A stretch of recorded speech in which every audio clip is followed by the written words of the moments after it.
And one of the characters in this dialogue was a dunce, a dummy. And into the dummy's mouth he put the Pope's opinions. Well, you're not exactly going to ingratiate yourself into the Pope's favor by taking his view and putting it in the mouth of the idiot. But this was sort of typical of Galileo, who had a very, very, well, some might say, aggressive kind of way about him. He had a very irascible nature. He had a personality that left a bit to be desired sometimes. So, for instance, if you disagreed with Galileo on something like the nature of sunspots, he would come out and publicly call you a blockhead. And this was not a subtle person. And there's no subtlety at work when you take the Pope's opinion and you put it in the words of the fool in your dialogue. Well, Father Greenberger, who was a Jesuit, who was a big fan of Galileo, had said that if he had just kept to the idea that this is a theory and had not tried to make it stick as absolute fact before it could be proven, there would never have been an issue. But what seems to have happened here, the way I read it, is that you've got several factors coming together simultaneously to bring about this unfortunate outcome in the Galileo case. You have the fact that Galileo can't actually prove this, and that there is a very good argument against it, the parallax shift argument. He can't answer that. You have the fact that Protestants are putting pressure on Catholics, saying you've got to stick to the Bible, you can't just indiscriminately go and adopt novel interpretations unless you've got really good reason. And then you have this clash of personalities between Galileo and the Pope. And that's a big problem as well. It's the way human nature is. Because as we've seen, this Pope, Urban VIII, had previously praised Galileo, had had no problem with Galileo publishing the Copernican theory, and even assured him that the Church would never condemn this theory. So it can't just be that the Church refuses to allow evidence or refuses to allow science. This was all allowed. The Galileo tragedy occurred because of the convergence of all these factors. Now, that doesn't excuse what happened. Galileo was, in 1633, told that he could not publish in this area at all. Does not excuse that. But on the other hand, it helps us to understand it a little bit better, and that's important too.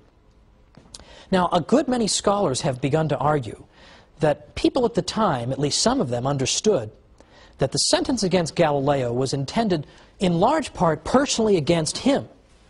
Because, for example, Father Boscovich, whom we talked about last time, the father of atomic theory, openly used the idea of a moving Earth in his work, and he never got in trouble, was never hauled before any church tribunal. So, as I say, a great many people have said that it was aimed personally at Galileo.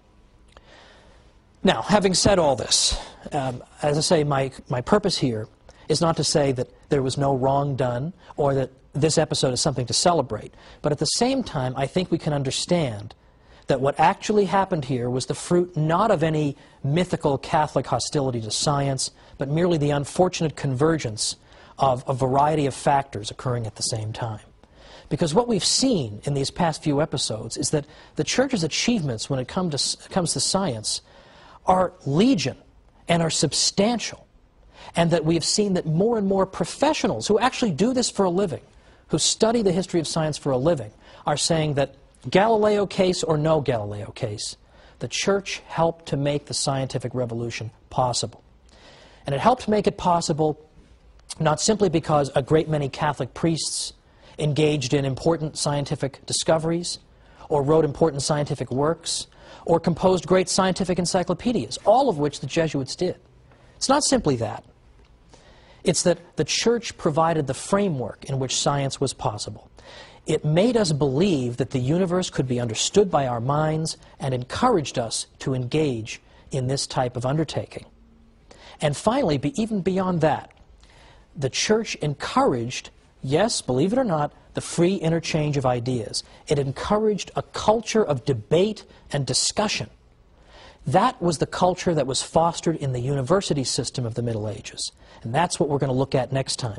In the universities, we see the Western tradition of rigorous, rational debate, back and forth to discover the truth, taking root. And who was the great patron of that university system? The Catholic Church. So, I look forward once again to being with you and talking once again about another unfortunately unheralded aspect of our Western civilization, the Church's fostering of the university system, which gives us our great civilization.